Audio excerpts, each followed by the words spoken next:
Good morning, everybody. It's 8:06 here in New York City, 8:06 up in snowy northern New York where Michelle is, and 7:06 in Honduras, where Donald Trump has pardoned the notorious former president of Honduras, who once said, and I quote, "Let's stuff the drugs right up the noses of the gringos," that would be us. He said once, as he allegedly bragged, as he lined his pockets with millions of dollars in bribes and turned his country what could be accurately called a narco state. However, this is the man who Donald Trump has now pardoned, Juan Orlando Hernandez. Yep. Who was sentenced to 45 years in prison for creating a, quote, cocaine superhighway to the United States. And Michelle, this brings me to what the hell we're doing in Venezuela. Yeah. This also brings me to what we talked about on our daily dispatch yesterday, what the hell we're doing in the federal district of New Jersey with Alina Habba, where the fact that they're trying to shove her illegally down the throats of the state of New Jersey means that all of the prosecutions of drug dealers, presumably peddling in the stuff that Pete Hegseth is blowing out of the water, although there's no evidence that those fishing boats had any of the stuff in the water, but let's assume that they did, that stuff eventually gets to us in places like New Jersey, and then federal prosecutors presumably would prosecute drug dealers who are peddling that stuff to children and to others on the streets of Patterson, on the streets of Newark, on the streets of Camden, and in the streets of very expensive, wealthy places like Princeton. I don't want to make this just a city problem, an urban problem. No, but it's also like a rich kid suburban problem. I mean, like, let's be honest. Cocaine is a rich, well, I don't know what's on those boats in Venezuela because nobody knows. But, right. But this guy, who Trump just pardoned, was peddling cocaine, which is a drug that is widely used by people who can afford it. And so, you know, when you're,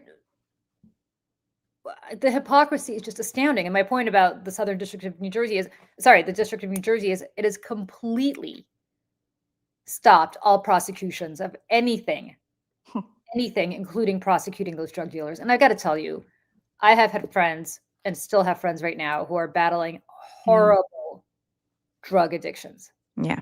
I mean, I know somebody right now who's in the throes of a horrible drug addiction. It has destroyed his life. It has destroyed his business. It has destroyed his friendships. It has destroyed every aspect of his life, his family relationships. And yet, no problem. This is the kind of stuff that Donald Trump, has no problem pardoning. Right. I mean, I think about when I was in school,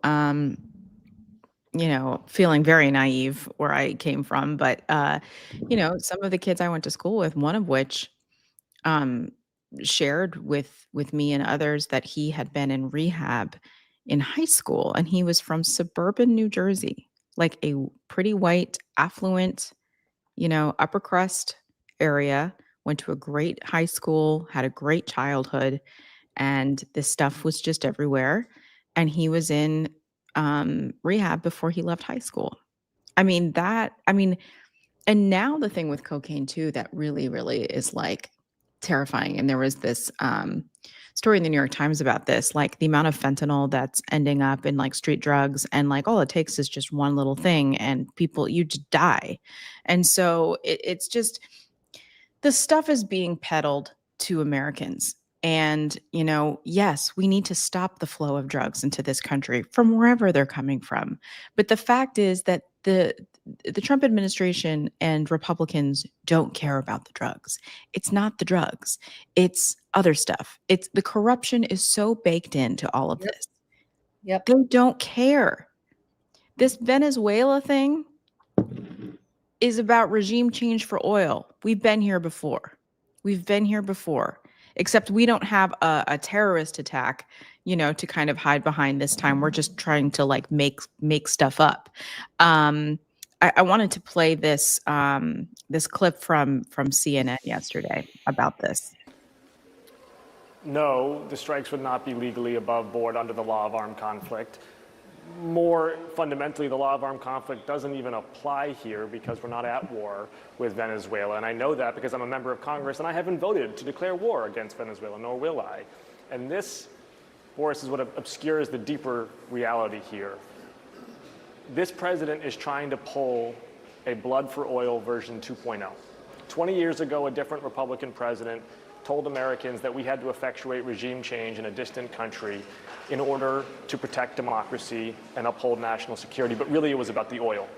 And now, yet again, a Republican president is telling Americans that for national security, we have to topple a regime in a foreign country, but really it's about the oil. Venezuela has the biggest oil reserves in the world, and the president's oil friends want their hands on it. And so they're convincing him, and he is complying, to launch boots on the ground. And the question that I'm going to call for my Republican colleagues here in Congress is, are they going to be a rubber stamp for blood for oil version 2.0, or are they going to do something about it? I mean, what else is there to say? Right. We are, and then look, over the last, I would say not 24, over the last 72 hours, maybe, this administration has gone from doing what is known as a double tap on September 2nd, which is they decided to blow up this boat in Venezuela, off the coast of Venezuela in the Caribbean. It was the first assault. The New York Times quotes Pete Hegseth as saying, kill them all. Washington Post, yeah. Washington Post, excuse me, kill them all. Kill everybody who's on that boat. A admiral who was the commander of this took the order literally, as one would. Yep. And killed them all, except that when he blew up this boat, again, with no authority whatsoever to do that, because we are not at war with Venezuela, those people were not putting us in immediate danger insofar as they were not aiming a missile at the United States. They were literally in their little boat in the Caribbean. I mean, little boat. And not a cargo vessel, just a little boat. This boat gets blown up. 2 people survive. They are clinging to the wreckage of the boat. Now, under any, and Lieutenant Colonel Urso, I think, is going to come on with us at some point today to clarify this, but I think, Michelle, I wasn't there for your conversation with her, but I watched it, and it strikes me that under any rules, either of civilian or military law, these people deserved to have their life spared. Yes. And instead, they did what is known as a double tap, which is that they killed the other 2 people. Yep. And that is murder. Yes. And when Donald Trump was asked about it, I don't know if we have that element, Michelle, but when Donald Trump was asked about it, he was like, yeah, I don't support that. I don't support that. I don't think Pete did that. Pete denies doing that. Well, Pete denied doing it, but then shortly thereafter posted a meme of a frog, sorry, of a what was he? A turtle named Franklin. A turtle. This is a Canadian. I'm sorry. I keep apologizing to our friends in Canada, but apparently this is a Canadian turtle. It is. It is. And I just want to give some did I have the picture here? I had a tweet of these like lovely people in Canada who invented this turtle and everything. Let me just show you. First of all, oh, here it is. Okay. Franklin the Turtle was created by Canadians Paulette Bourgeois, writer, and I don't know if I said that right. I'm sorry. I don't speak French. Brenda Clark, illustrator, in the 1980s. The books were written to teach children about self-respect, friendship, courage, honesty, empathy, and overcoming fears. God bless. We love Franklin. He's adorable, teaching the kids. Pete Hegseth posted this yesterday. He had someone, and we talked about this, he had somebody use AI or something like that to recreate Franklin hanging from a helicopter, firing on little boats. And it says, Franklin targets narco-terrorists. Now, I can't find the actual clip, so I'm just going to play just a part of it. We put this up on our Instagram, just playing part of this here. So you don't know if there was You're talking about the two men? the second strike to kill the Yeah. two men. No, he said he didn't do it. He said he never said Would you be okay with that if he did? He said he didn't do it, so I don't have to make that decision. What do you? A little longer than a few minutes later. I mean,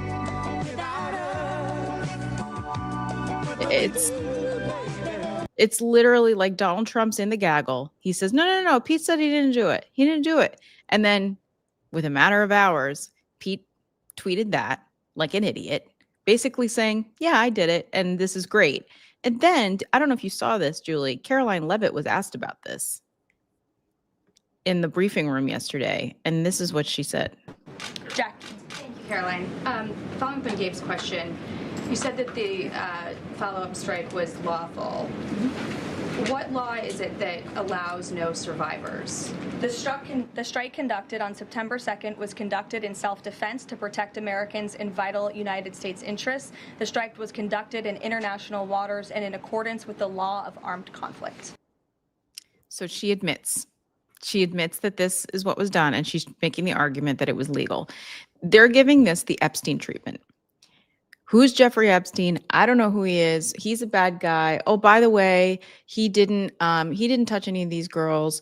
No, he seems fine. No, he was terrible, but the Democrats were there, but no Republicans. And then, no, I barely know the guy. And it's twisting themselves into whatever reality and whatever room that they're sitting in. And this is Caroline Leavitt, the White House press secretary, telling the United States of America that, yes, this is all fine. It happened. And yet, now Hegseth is trying to throw the admiral under the bus. This is, let me just read this for anybody who's listening. He tweeted this yesterday, December 1st at 6:57 p.m. after a whole day news cycle of this being talked about. It says, let's make one thing crystal clear. Admiral Mitch Bradley is an American hero, a true professional, and has my 100% support. I stand by him and the combat decisions he has made on the September 2 mission and all others since. America is fortunate to have such men protecting us when this Department of War says we have the back of our warriors. We mean it. He doesn't have that is the biggest under the bus. So you have, listen, here's the deal. You are somebody in the military. Mm-hmm. You are a private. You are a captain. You are a general in the Army, or you're an admiral in the United States Navy. You have worked your way up to being an admiral in the United States Navy. You have devoted your life and service to this country. You have been trained for decades, because you don't become an admiral overnight. You have been trained for decades to accept orders without question from your superiors. Your commander-in-chief just threw his defense secretary under the bus. And that defense secretary just threw you under the bus. Yep. And then they have the temerity to question people like Mark Kelly and others who say, hey, maybe you shouldn't follow unlawful orders. Well, my friends in the military, here's why you shouldn't follow unlawful orders, because they're going to throw you under the bus. Yes. Buck does not stop with them. It stops with you. Yes. And you're going to be the one who's going to be brought up on charges, and you're going to be the one who's going to be tried, and you're going to be the one who's going to be in deep shit. Yep.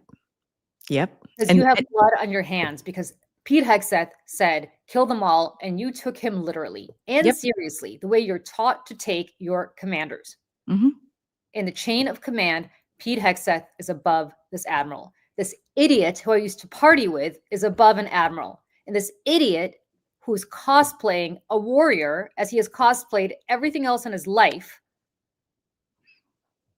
is legitimately telling people to kill them all, and those people are taking him seriously. Whereas Pete Hegseth is playing with these little ships in the Caribbean, like he's sitting in a bathtub and he's a toddler, and he's playing with plastic boats that he's trying to sink by having them take on water. And launching play missiles at them in his bathtub like a little fucking 2-year-old. Sorry, Dad, but this is absurd. Pete Hegseth needs to be impeached, and then Pete Hegseth needs to be tried, and then Pete Hegseth needs to be imprisoned for murder for life. Yep.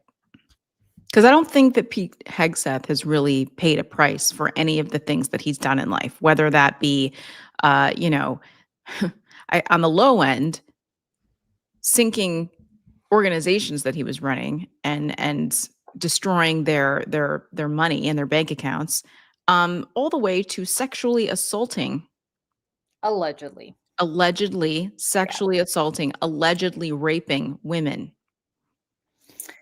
And he's never had to pay a price for any of this. In fact, because he is a mediocre white guy, fails upward yet again, and then kisses Trump's ass and places himself in Trump's orbit. And then weekend Fox News guy gets appointed to be Secretary of Defense of the United States of America. It is outrageous. And let me say this. Before he was a murderer, cosplaying a Secretary of Defense, which is what he is, Mhm. Hegseth was a frat boy cosplaying a journalist in Fox News, which is where he and I worked together for a number of years. And the warrior ethos that Hegseth constantly talks about embodying is nothing I ever saw during my time hanging out with him on set, in green rooms, and in bars. Yep. And let me tell you who he was. He was the guy who was always having too good a time while his wife and children were somewhere in the Midwest, very far away from New York City.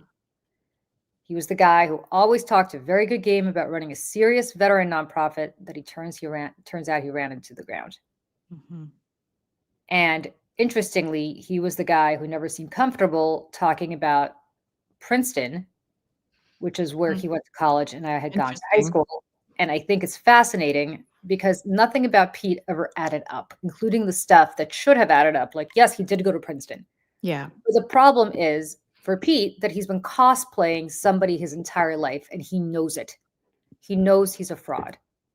He has this weird desire to play dress up, whether he's dressing up as a guy who ran a nonprofit without telling anybody he ran it into the ground, whether he played dress up as a journalist, which involved him throwing axes on the corner of 48th and 6th at Fox and Friends, or whether he played dress up as a loving husband while having babies with other women.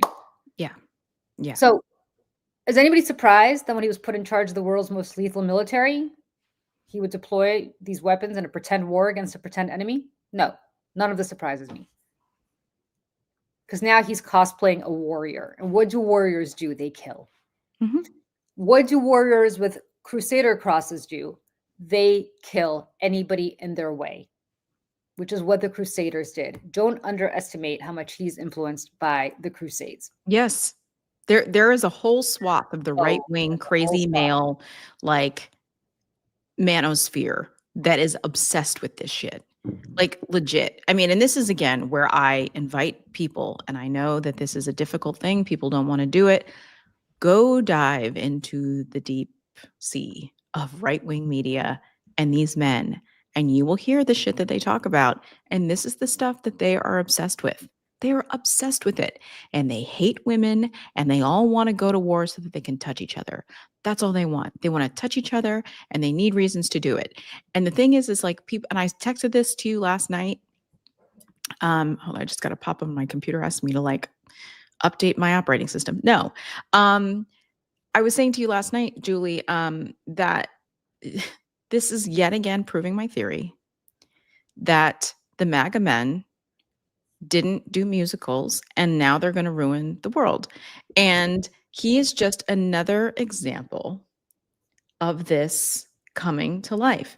When I was a little kid, I wanted to be an astronaut. I wanted to be a lawyer. I wanted to be this. I wanted to be a chef. And then I realized, no. I just wanted to be an actor so I could play all those things on TV. And that's what Pete Hegseth should have done. He should have gone to acting school and he would have been great. He would have been so theatrical, over the top, Liberace-esque. He would have been fantastic. He could have lived in Los Angeles or New York and had access to all the kegs in all the land. But instead, he went to Princeton and he was the editor-in-chief of a conservative student newspaper in which he oversaw the writings of students say and preach things like It's not rape if a young woman is unconscious. Or on the cover of this particular student newspaper, put the logo of a feminist organization on campus and put crosshairs over it. And on the next page, put that owl dead with blood coming out of its head. This is the kind of person Pete Hegseth is. And it's the kind of person he's always been. And he has to overcorrect. He has to overcorrect That's exactly all of right. his shortcomings, all of the things that makes him feel bad about himself. He overcorrects. And he has ended up in this point in his life. He's 44 years old. And he's had 3 wives and like 8 kids and like he's a disaster of a human being. And here's the other part too. And you know this because you worked with him and you've known the guy. He's mentally unwell. He's mentally unwell, and I think that you can see it in his eyes. If and JoJo and I remember we talked about this months ago. If you've ever dealt with someone who is an addict and an abuser, you look at the look in Pete Hegseth's eyes and you recognize it. You see it. You see the crazy in his eyes. He's a dangerous, unhinged, mentally unwell man. And the fact that he is at the helm of the United States military should scare the shit out of everyone. And I hope the foundation here is cracking enough that Donald Trump just doesn't want to deal with it anymore. Because he almost pulled his nomination in the beginning and then didn't. He did the Kavanaugh and doubled down and was like, yelling about it, which Trump likes. But I don't know that he's going to want to deal with this anymore. I don't know. But for the sake of the country and for the state and for the sake of the rest of the world, this man needs to be impeached. Like you said, Julie, he needs to be impeached. He needs to be removed. He needs to be tried, convicted, and he needs to spend the rest of his life in jail. So I think you nailed exactly what this is. He overcorrects his shortcomings. Mhm. He's obviously insecure about himself and his time in the military. He didn't kill enough people there, so now he's going to kill as many people as he can here. Mhm. And who are these people? They're just some little brown people on a boat. Yeah. Meaningless to him. They're meaningless. Right. And at least back in the Crusader days, and let me just add that I had done Pierce Morgan's show maybe about a year ago now. And I mentioned, it was actually during Hegseth's nomination. So yeah, it was almost a year ago. And I had mentioned the Crusader Cross and how that was a bad sign because the Crusaders killed people indiscriminately on their way to liberate the Holy Land, including the people who were living in said Holy Land, which were Muslims and Jews. And I still, to this day, get death threats from weird pro-Crusader weirdos, I don't know how else to describe it, on Twitter. You're weirdos. I mean, to this day, I said this on some random show. It wasn't like I went on like 60 Minutes and talked about it. On some random show in January or February. And to this day, as recently, I swear to God, as yesterday, I checked my Twitter. I really don't check my Twitter all that often, but I check my Twitter. And what do I see? You don't know anything about history. You blah, blah, Oh yeah. blah. Oh yeah. Yeah. Oh, yeah. We were getting those kinds of comments, by the way, on clips I was posting of Jacqueline, Lieutenant Colonel Urso, being like, "You don't know what you're talking about," and I was like, "Okay." No, she doesn't know what she's talking about. So, but my point is that it's the people who always do this kind of stuff are the people who are most insecure, and the overcorrection is such a great way to put it. Is such a great way to put it. And listen, Pete was a drinker. I've hung out with Pete. I would go home, Pete would stay. And keep drinking. He's sick. And you don't just stop one day. I wish you could. As I said, I have had friends who've had addictions. I've had friends who've had drug addictions. I've had friends who've been alcoholics. Yeah. I lost a friend to alcoholism. It literally killed him at the same age, by the way, that Pete Hegseth is now. And he died. I had a very good friend, still do, who was an alcoholic. And it took a long time for him to admit the problem. And then he went to rehab and he stayed. And it was an inpatient thing. And there was no texting. There was no calling. There was no work. Like it's a disease. I don't I don't degrade it. In fact, I applaud people who acknowledge they have a Yeah. disease and And get it's one treatment day at for a it time for the rest of your life. the I rest mean, of your life. it is a lifetime struggle to try to remain sober.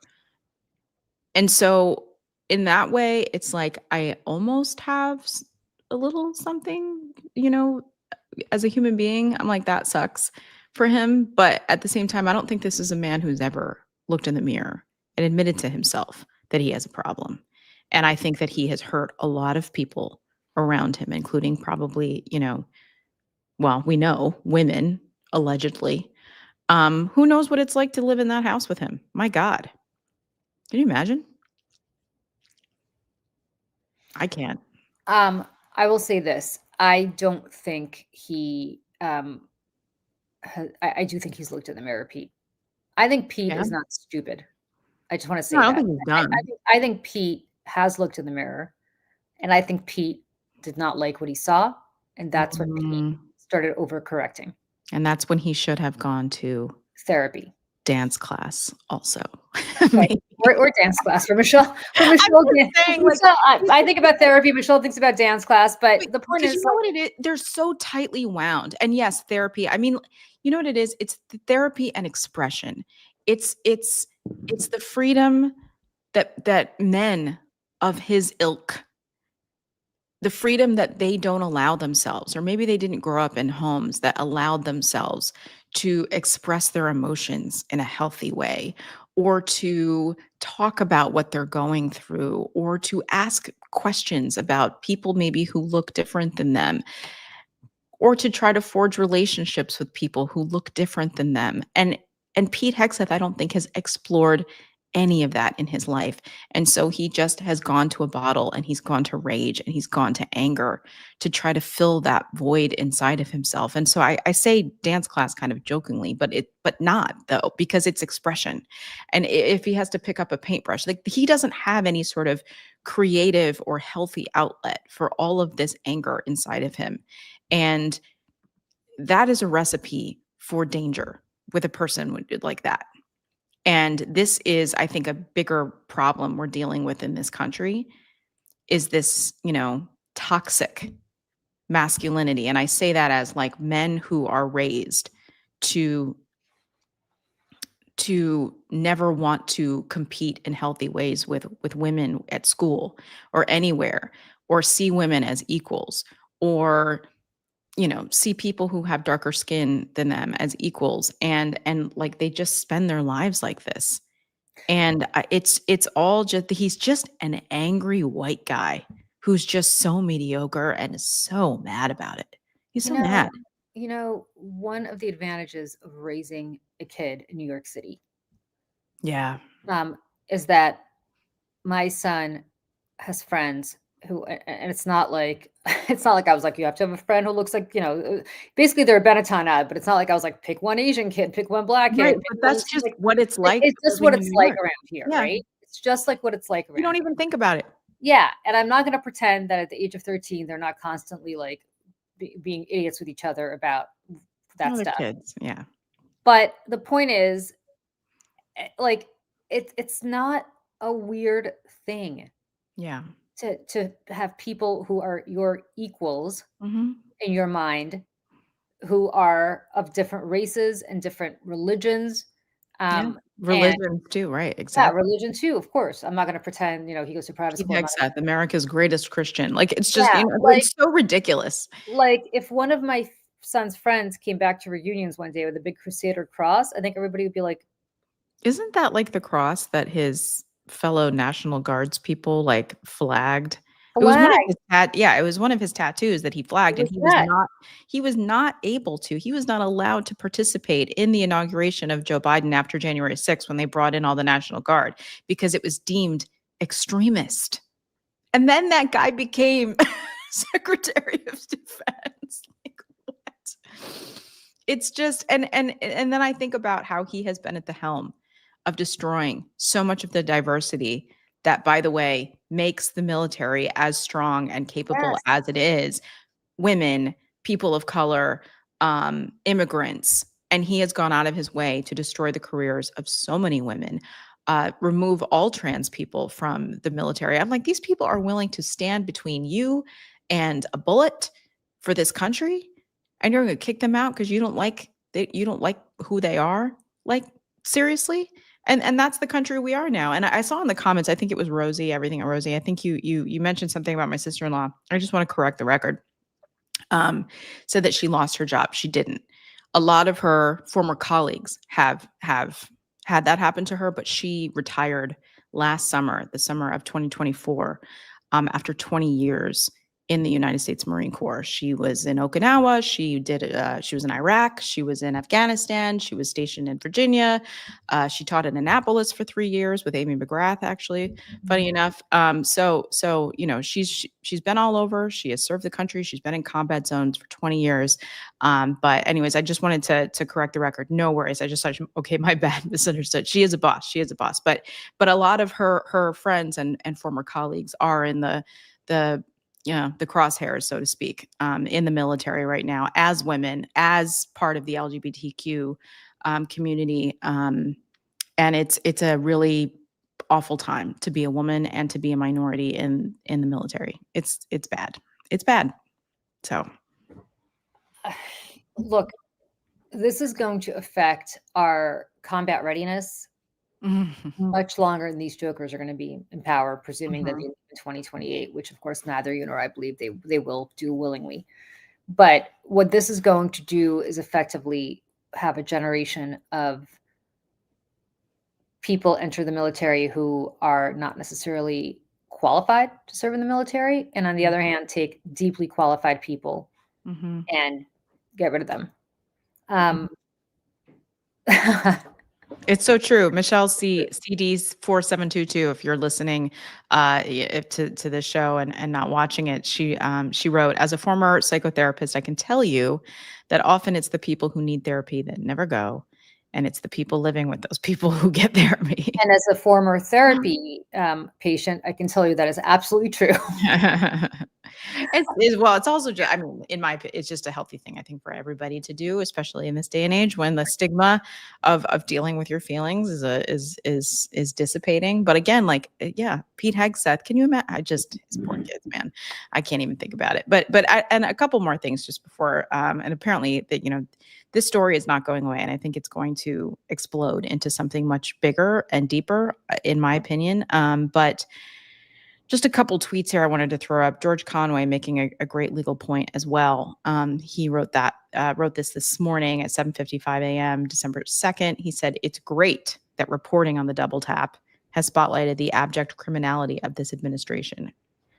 But don't forget, Venezuela is not waging war on America or Americans. And the men killed were not combatants. The first strike was every bit as illegal as the second." And in terms of that admiral that he's now throwing under the bus, Chris Murphy makes a great point. He responds to Pete Hegseth saying, the whole thing about how the true American hero and blah, blah, blah. Chris Murphy, senator from Connecticut, said, it's the opposite of the buck stops here. He is selling out Admiral Bradley and sending chills down the spines of his chain of command, who now know their boss will sell them out if he is taking the heat. A case study in how not to lead. It's also a case study, Michelle, in, as I said before, what those members of Congress said about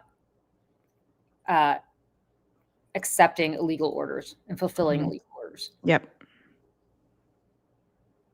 Admiral Bradley did something that was illegal because he was ordered to do that by his commander. Yes. And there was an admiral, if I'm not mistaken, that quit before this because he was uncomfortable with the things that were going on. A black admiral, the head of Southern. Yeah, he was like, I'm getting out of here. here. Kind of like, it's interesting who quit, right? I bring up the fact that he's black because here's a man who got to the very top of his field again, who probably was also made to feel like he got there because of DEI, which is preposterous, because I don't think the military promotes you based on anything other than your qualifications and ability to. But that's neither here nor there. The point is that he accepted what is an illegal order Mm-hmm. from his commander. That commander said, kill them all. He fulfilled it. And now they're throwing him under the bus, although by last night they were actually throwing Franklin the turtle under the bus. Well, which I don't know. Did I throw this up yet? I don't think that the Franklin Kids Can Press, the publishing company, responded to this. And they put out a tweet and other posts across social media that said Franklin the Turtle is a beloved Canadian icon who has inspired generations of children and stands for kindness, empathy, and inclusivity. We strongly condemn any denigrating, violent, or unauthorized use of Franklin's name or image, which directly contradicts these values. I don't know if they have a lawsuit for copyright. They should. They should. But they should. They should just do it on principle. Yeah, just like you won't win or whatever because whatever. Well, I don't know. Maybe America. Yeah, but regardless, like again, this is who they are. They're horrible. They're just horrible. And I, just to echo what you said earlier, like we're constantly, apologizing to our friends to the north. And honestly, I'm sorry again. I'm really just sorry. Maybe I'm sure it seemed empty, but like genuinely, it's Canadians and your culture are lovely. And I know I'm repeating myself here again, but like having grown up on the Canadian border, like Canadian culture was such a part of my childhood. And this makes me so angry. This stuff makes me so angry. The disrespect that our government has given the country of Canada is awful. Is just awful. And I feel bad about it. So, yeah. Well, and on that note, let's move on, although I'm sure we'll be back talking about this. Oh, yeah. Later today. Never going to end. Yeah. Yeah. What else we got, Michelle? Well, we have Kash Patel. Oh, that's right. We have Kash Patel. Let's talk about our friend Kash Patel, FBI director. So Courier, I think it was Courier News, and I had seen murmurs of this around. I took screenshots of this, so I apologize for the timestamps and whatnot on them. But scrutiny over Patel's government jet use. Okay. It says I took the screenshot at 12:07 last night. So the FBI director's use of the Bureau's $60 million jet to attend UFC matches, hunting outings, a Scotland golf trip, and more has raised questions over whether Patel is misusing resources on the taxpayer's dime. Raising questions? Okay. Patel has also used SWAT protection for his girlfriend, country singer Alexis Wilkins.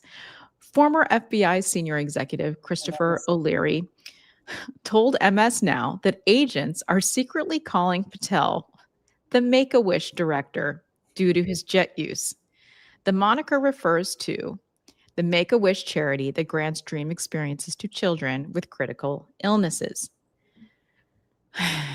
Patel's Make-A-Wish nickname comes amid new reporting that Patel refused to leave his plane without an FBI raid jacket on after he arrived in Utah in the aftermath of Charlie Kirk's killing.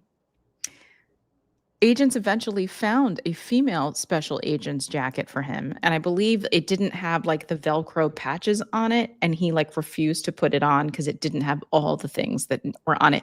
Here is another man who wants to play dress up.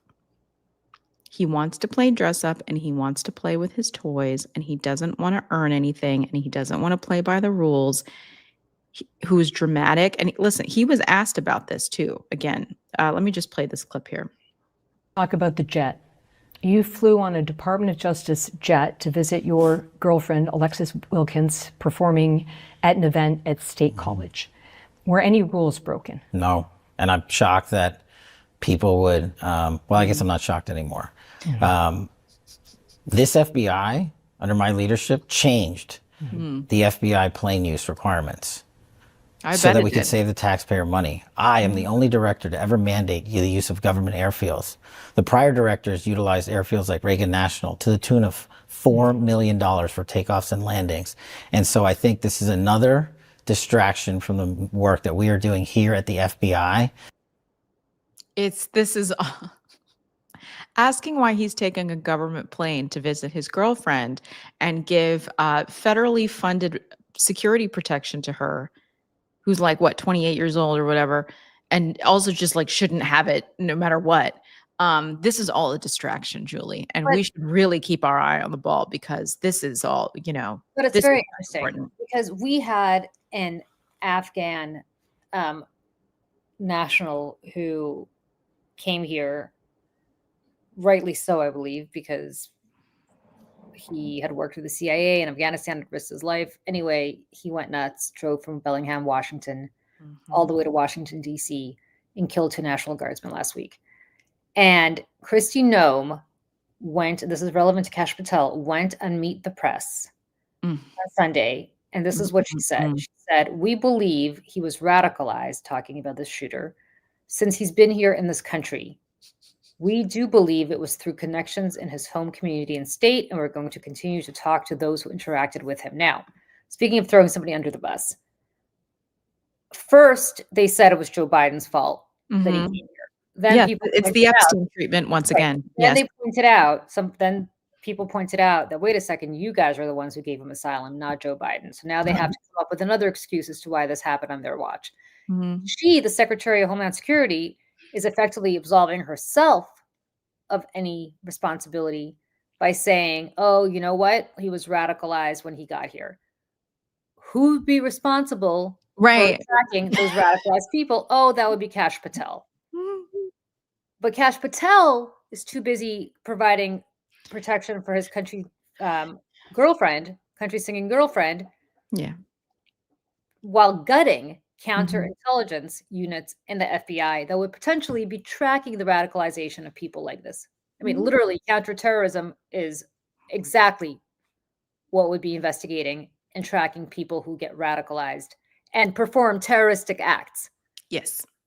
But nobody's pointing that out. I have not heard that anywhere. No. And it's fascinating how first it was Biden, couldn't be Biden because they gave him asylum. Then, oh, wait, was it Noam? Why would they give her asylum? This is an immigration thing. All of a sudden, Noam's like, what's it? We're shutting down immigration for basically everywhere now. Anybody who's got brown skin, you're not welcome here anymore. Yep. And except for with the exception Except for the Afrikaners. Afrikaners, the white South Africans, they can come, but They're being oppressed because Black people from South Africa, no, thank you. Right. And again, right? Like you have to laugh again, if you're Kash Patel, you're looking up at Kristi Noem, you're like, oh shit, I'm the one being thrown under the bus here. Right. They're all gonna, right. It's that Spider-Man theme where they're all like in a circle pointing at each other. Yep. And listen, and that's the thing. They're loyal to Donald Trump, but not to each other. And because they know how this story goes. And they're all, again, so terribly unqualified. So they cannot hold themselves up by experience or decades of service or anything like this. They are there literally because Donald Trump thinks that they look good there. That's it. And Kash Patel also, just from what we know about Donald Trump, I'm sure fulfills some sort of like quota for him. He's like, okay, well, we have Kash there, and he's also been, good on the podcast and whatever. And then we've seen the picture of him with the cowboy boots and the camera up at his crotch. Like, these people are so ridiculous. And this man is the director of the Federal Bureau of Investigation. Like, it's just, at least Ratcliffe, who's running the CIA is like, I don't know, like sort of closer. I mean,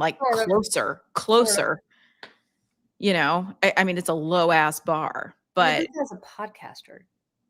Right.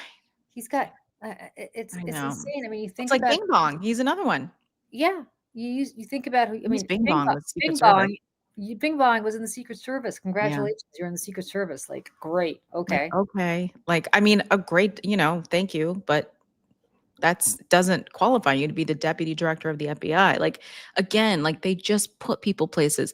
That would be like me walking into the White House and being like, Joe Biden, I want to run the Department of Education. Michelle, do you have any experience in education? No. Did you go to school for education? No. I went to school. Great. You go. And like, that's just how he does it. Like, that's how he picks people. He He doesn't. doesn't care. It's all central casting. It's all who looks good here and where. And like it's Kash Patel is a scary individual. And his eyes give me the creepies.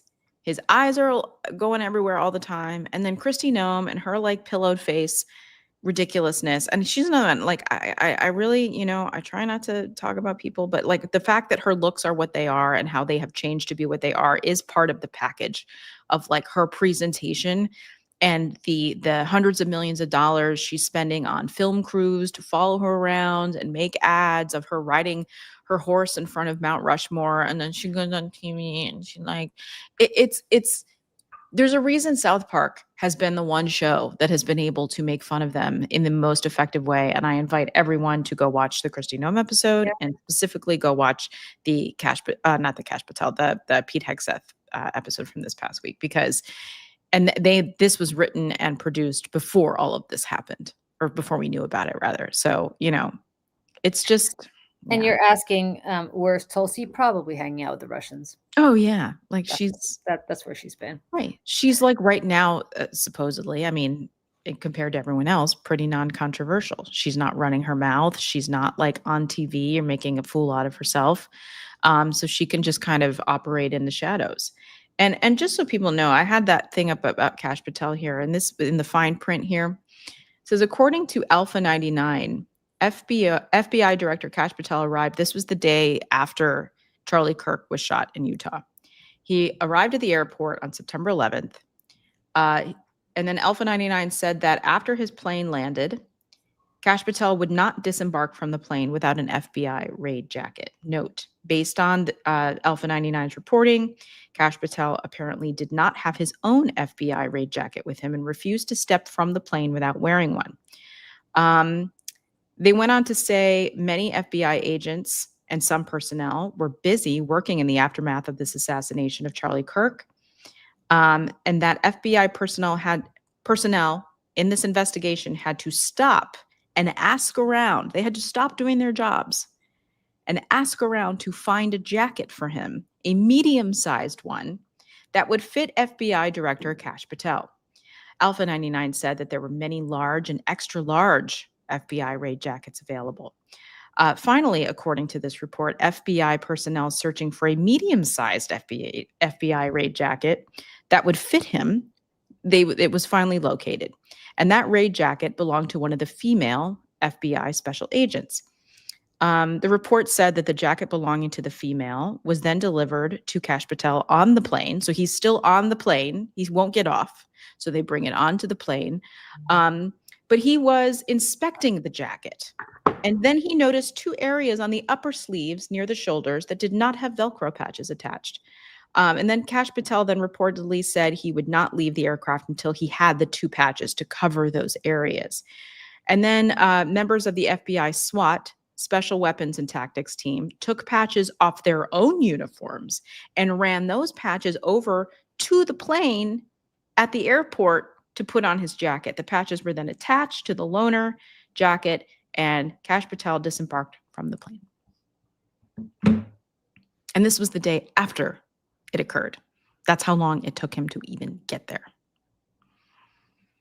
This is what we're dealing with. Costume time. Julie. I'm looking.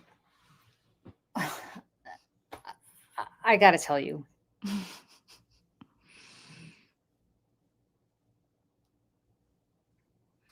What is there to say?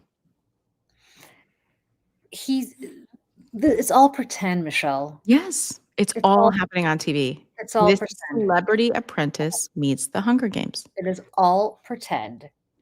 Everybody's cosplaying a role. Mm-hmm.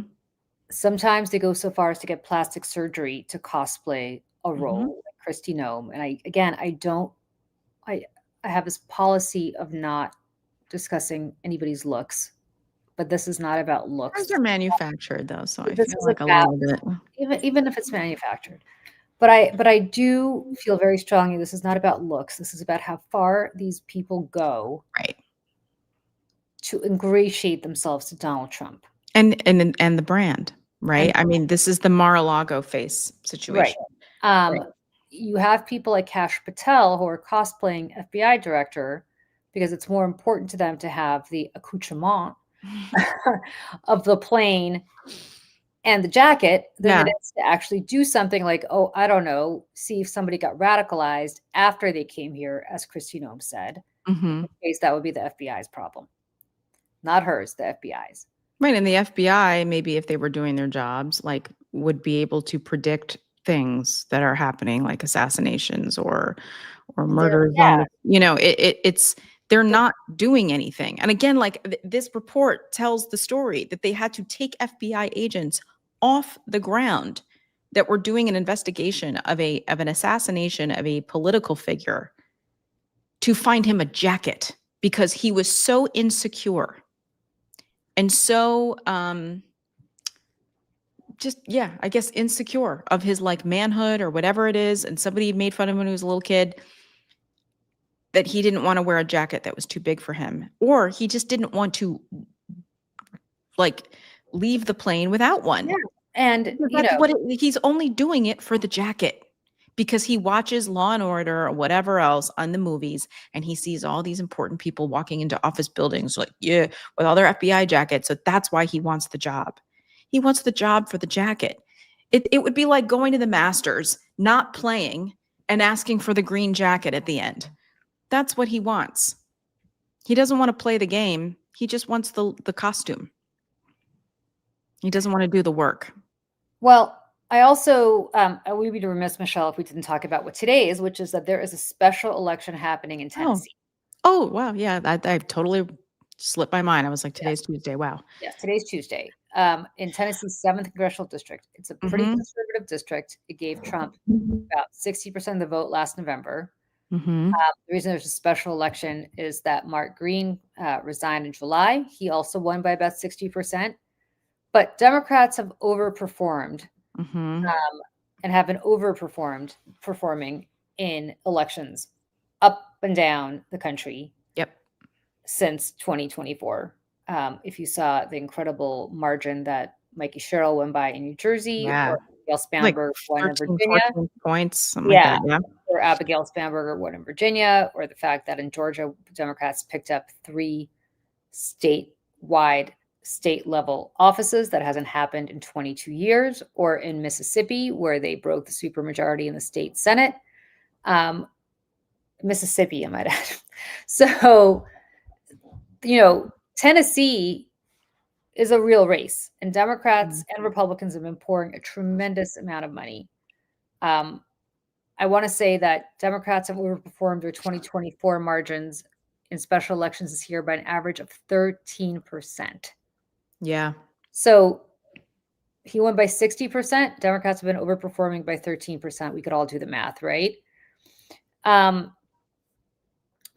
Inc., which is Trump's super PAC, has been pouring money in. You've got Kamala Harris and Ken Martin came in for the Democratic candidate. Al Gore, AOC, headlined a Zoom rally on Monday. And the race, just to let you know, is between former Republican, former State Department of General Services Commissioner Matt Van Epps and Democratic State Representative Afton Ben. And this has been all about the cost of living. Yeah, she has a very simple and effective message. And she says it over and over and over and over again, which is what we should all be doing anyways.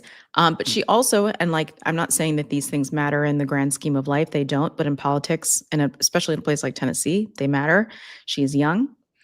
She's vibrant. She's very attractive. She is blonde. She's, there's all these, she's checking a lot of boxes in terms of, what is attractive for a candidate, especially in this environment. And she's very smart. She's smart as a whip, and she goes on TV and she holds people accountable. And I think that the people of her district would be very, very lucky and very smart to elect her. Now, look, I don't know whether she's going to pull this off because it's a tough district. Yeah. But she's going to come close. And I tell you that is going to scare the shit out of Republicans who are probably. There's going to be a lot of retirements after tomorrow. They're already. Yeah, I mean, they've been drip, drip, drip. Did you see the video of Donald Trump Trump Jr.? Oh, I got this. Hold on. This is how desperate they are. Yeah. Junior is having a meltdown, so you got to watch this video. Joe Biden. Yeah. God, you want to talk about people with drug problems? Here we go. And guys, if you're in Tennessee and if you're in the 7th district, or you know someone in that district, or you even know someone in Tennessee who may be in that district, call them. Make sure they get out and vote. Our superpower as conservatives is to sit it out. To say we got what we wanted in the big one for president and we're going to sit everything else out. You may end up with this lunatic representing you. So Tennessee, call everyone you know. If you know someone in the 7th district, get out there and vote. Call them. Apathy will let this person be in charge. I mean, I don't even think he knows what she's running for, because it's no clue. No clue. In charge of what? She'll be a freshman congresswoman. But I mean, Junior.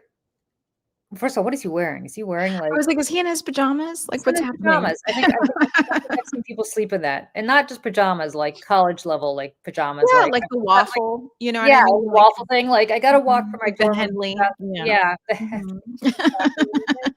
Exactly what it is. I'm like, I haven't seen that since the early 90s. Right. But Junior has. Yeah. I like, listen, he looked a little more sober than he normally does on these things, so I'll give him that. But I mean, man, he's just such a caricature of himself. Like, he's another one just playing a part. He's playing a part of rich kid with daddy issues. And like, you know, I just remember all of his Joe Biden. Like, I can't. He's such failing, not even upwards, just failing. Just, I can't. An untalented, unremarkable, middle-aged man who we have to hear from, unfortunately. You know, anyways, Julie, it is, it's about that time. And I want to just show you what I'm looking at out the back door here. This is what I'm seeing out the back door right now. It is nor'eastering up a storm, pun intended, all across the state of New York. So for that and other reasons, I am not traveling today to not put my life and safety in danger. But tomorrow I'll probably be coming here with you from the car, hopefully. But yeah, it's warm and cozy, and I'm going to have some hot cocoa. I'm going to curl up and watch some TV and wait. We're going to figure out when we're going to talk to Lieutenant Colonel Urso at some point today. We just have to work on some schedules, but that is why it is so important that everyone like and subscribe to the Mayday Network, because you will be the first to be notified when we schedule these daily dispatches out, where we talk about, breaking news or any specific or relevant topics. I want to say also that we asked for some suggestions of things that you want us to talk about that are outside the breaking news bubble. And we saw some suggestions about climate and other things. And we just want to let you know, thank you. First of all, thank you so much for reaching out and letting us know that. And then we're going to make a concerted effort to make sure that we at least sporadically try to cover more things that are like bigger picture stuff, like climate change, like women's rights, even things like sports and entertainment, maybe movies, TV shows, things like that we're all talking about and that are part of our culture and the things that we care about. So, Julie, anything else? That's it. All right, everybody. I will see you, and Michelle and I will see you both very soon, maybe later today with Lieutenant Colonel Urso, and certainly tomorrow morning. Yep. And if there's breaking news, definitely. Bye, everyone. Everyone.